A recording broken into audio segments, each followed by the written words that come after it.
Informative learning point کے معزز ناظرین السلام علیکم۔ آپ کی شخصیت میں نکھار پیدا کرنے کے لیے ہم اپنی علمی ویڈیو کے سلسلے کو آگے بڑھاتے ہوئے ایک اور ویڈیو لے کے آپ کی خدمت میں حاضر ہوئے ہیں، تو چلتے ہیں آج کا اپنی اس ویڈیو کی جانب۔ معزز ناظرین اکرام، آج کی ویڈیو میں ہم ایک دلخراش واقعے کا ذکر کریں گے جس میں ایک شخص ایک قبرستان میں جاتا ہے اور ایک نعش کے ساتھ زنا کرتا ہے۔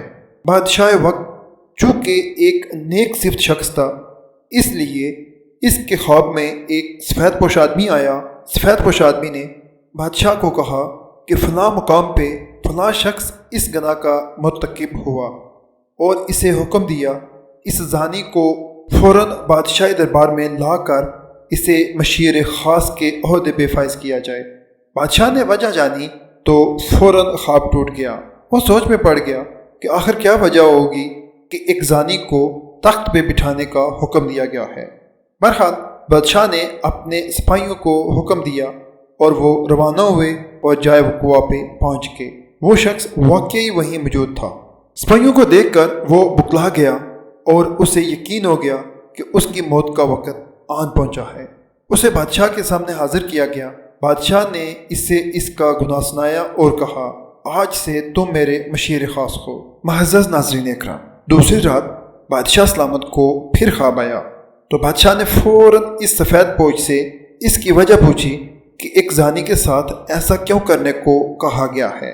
سفید پوش نے کہا، اللہ کو اس کا گناہ سخت ناپسند آیا، چونکہ اس کی موت کا وقت کافی دور تھا، اس لیے تم سے کہا گیا کہ اسے مشیر خاص بنا لو تاکہ وہ عیش میں پڑ جائے اور کبھی اپنے گناہ پہ نادم ہو کر معافی نہ مانگ سکے، کیونکہ اس کی سزا آخرت میں طے کر دی گئی ہے۔